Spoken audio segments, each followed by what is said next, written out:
It's summertime, and that means Artfight will start soon.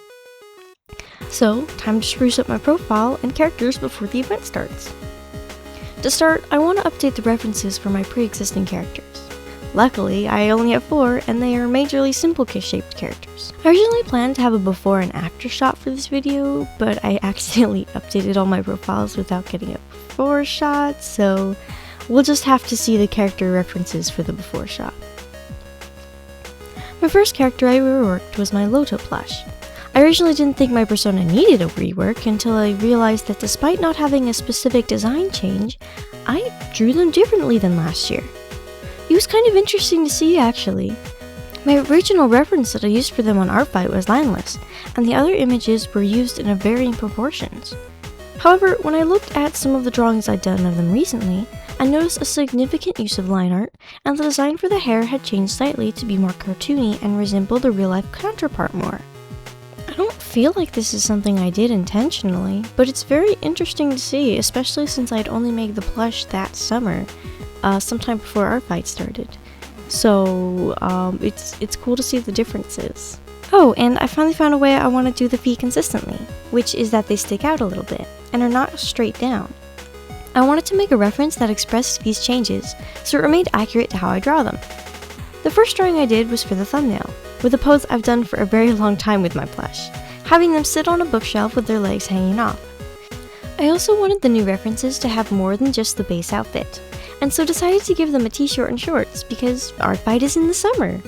I chose the colors based on the mini outfit I've given them recently in preparation for Artfight, which is a mint colored pleated skirt with a white sleeveless shirt.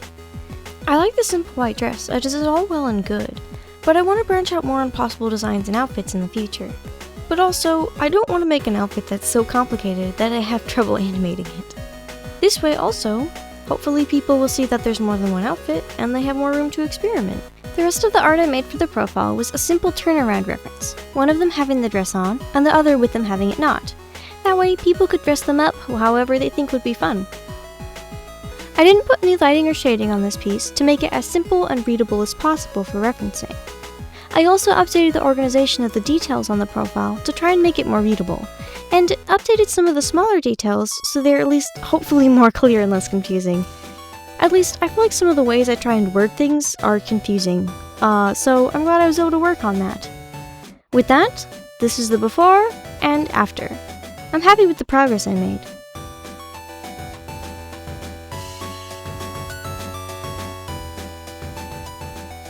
The next character was my LOTO Cake Pop, and he actually did get a small redesign. Well, he's actually had this new design for a while in concept and in my head, but I didn't have time to get the details of what I wanted to be able to draw it out. Cake Pop is getting a mouth! It took me a while to figure out exactly what kind of mouth I wanted him to have though. My inspirations were Tokomon from Digimon, the Whispering Death from How to Train Your Dragon, and the Meters from Mario. It went through a few iterations and sketches before I figured out what I wanted, which was an underbite and lots of teeth on the inside of his mouth. They're just all over in there. I kinda just wanted my silly little guy to have a cute little monster mouth in addition to his simpler design. But I didn't want to put a mouth with his eyes because no mouth is like peak character design. So, he can't have both the eyes and the mouth at the same time. He has to choose between eating food or seeing with his eyes. I had a lot of fun playing around with the expressions of how things might look, and what color everything should be. I originally thought to just have him with white teeth, and then I thought that was kind of boring and added a new color. I tried brown since he's a chocolate cake pop, but I thought that looked kind of dirty. I settled on the same green as his eyes since it gave it a nice pop and a consistent color palette, with the inclusion of the brown for the inside of the mouth, of course. My silly little guy can now have a teethy smile when planning to do something cool, like eat an apple. The base reference didn't end up much different than the one that I had, but it did add a lot of new fun drawings with the inclusion of the new design and expressions. In addition to the reference, I specifically made a funky thumbnail image to give him a more finished look. I also specifically chose to put some emotion into it because I want to give people the impression that I'm okay with any range of emotion portrayed for this character. I experimented with lighting and shading a lot, but ended up with something that I was happy with. So, this is the before and the after.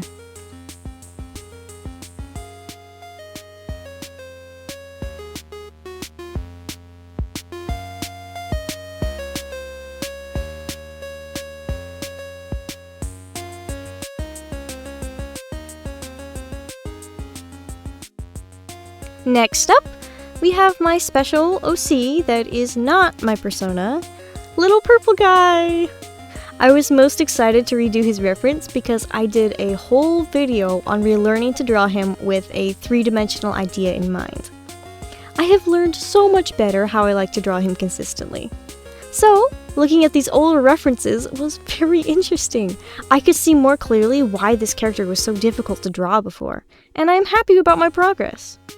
Making a turnaround reference was not hard at all, since I had to do this for my previous Valentine's Day animation, and it gave me time to work with different expressions and poses that would make his character shine through. The biggest thing I needed to figure out for myself was exactly what color purple he's supposed to be, because I keep just color picking from the previous drawings, and sometimes that can accidentally give varying results.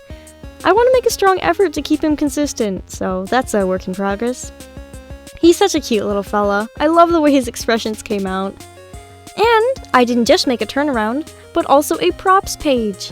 I had lots of props associated with his character, but I never drew him with them. So first off, he has a springy hammer. I mentioned this in an attack I did against Candy EX3 last Artfight against her Purities. So this concept truly has been there for a long while. I designed the hammer itself to be simple and fun looking, taking inspiration from the only springy hammer I really know about, which that being from Kilton's shop in Breath of the Wild. And the colors I chose were an attempt to keep his color palette minimal, reusing the white from his eyes, the pale pink from his blushes, and the bright pink is actually a nod to his friendship with Stally, since she has an arm that very same color. The other prop was a hat that better showed the true size of Little Purple Guy, that being a bottle cap. But look here everyone, it's not just any bottle cap, it's an Izzy bottle cap. If you don't know what an Izzy is, it's a fizzy juice or sparkling juice that looks something like this. And my favorite flavors were clementine and grapefruit. The drink is very special to me since I grew up sharing bottles with my grandma when I would help her out with some of the yard work.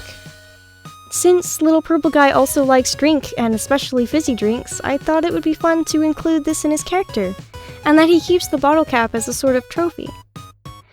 And, you know, I would hold a bottle cap as a trophy too if I had one, 'cause they stopped selling the bottles. I have no control over this, and it makes me sad. And so my favorite drink is just gone forever, with the echo of its treasure mocking me from the metal cylinders on the shelf on which it once stood.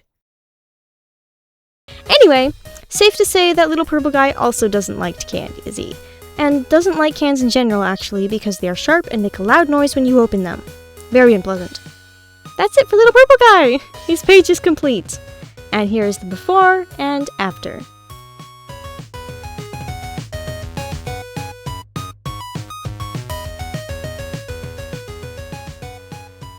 And finally, we have Stally, the last of my characters from last year to be updated. She was the character I created during the event based on the team I chose, which was Team Crystals. I actually thought her references weren't that bad at all, and just wanted to make one that was more detailed, since at times I found myself struggling to remember how to draw certain parts, especially her eyes and mouth. I was commonly forgetting which color went on top of what, and I also wanted to give examples of her hairstyles people could play with, since her hair is fully moldable like Play-Doh. The wavy hair version is inspired by Big Blue, who drew one of my favorite attacks of Stally last year, and I wanted to include it since it was so cute.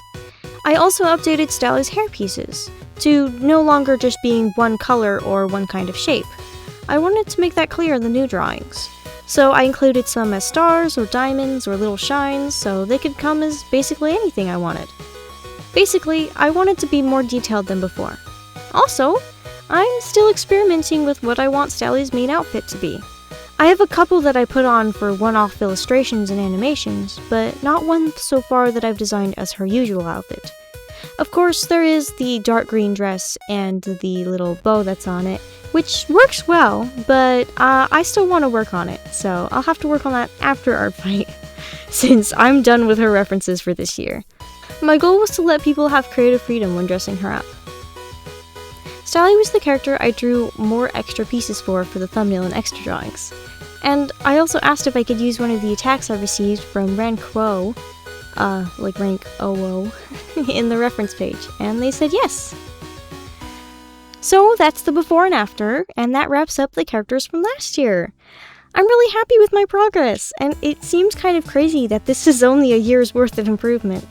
I'm not saying that my art from last year was bad by any means. I love each and every piece that I draw. It's just that I've had a very long-lasting problem in the past where I haven't felt satisfied with any of my digital artwork. And it made me happy to realize that that problem is sort of dwindling away as I continue my animations and fancy color crazy illustrations. Even if it's not perfect, I'm starting to be happy with the things that I'm doing, and I think that's really important. So, now that we've covered last year, it's time to show off all of the new characters I'm adding. By that I mean character, because I'm still not good at making OCs or designing them. I had planned to possibly include 2 of my story OCs, whose design I've been working on consistently for the past year, but alas, they won't be ready for Artfight, despite me working overtime on it. I'll just have to make a video on them afterwards sometime, but right now, they're not nearly even close enough to being done for them to be featured. I am technically still adding other characters, and a lot more of them, but they're fan characters, and I wanted to make a different video featuring them, which is why this video is a part 1. Part 2 will be featuring all of those characters that are from pre-existing media. So, the only character that I have for you right now that isn't from anything else is my Lizard of Friendship, Smith Shimmy. Now, Smith Shimmy was actually a birthday present from my good friend Yeagri. They literally designed an entire character with all of the things I like and then just gave them to me. He has a bow tie, black and white patterned stripes on his back, and a star on his tail. And he's green! I love him so much. Oh, but it gets better. Not only did they gift me an awesome OC that I could make lore for, but didn't have to design, they also sat down with me and taught me how to draw him. Oh, because I was really struggling to learn how to draw them. This was my front angle that I was informed was closer to a top-down. I then got to design his lore, and it's that he's a little silly, clearly, but also he's the embodiment of friendship. He sees 2 or more people and decides they would make great friends, and then finds some way to bring them together. Sometimes that means by infiltrating the Wi-Fi, and other times it means stalking them in the woods, whatever that means. He's gonna be friends with Stally, good friends, and also struggle to connect with Little Purple Guy, even though he tries really hard. And that's it. This is my roster for my OCs that are not from any pre-existing media. I love them all very dearly, and I'm so excited to see what kind of creative things people have fun doing with them. That is, if people want to. No pressure from anyone, I'm just here having fun. Bye-bye then, everybody!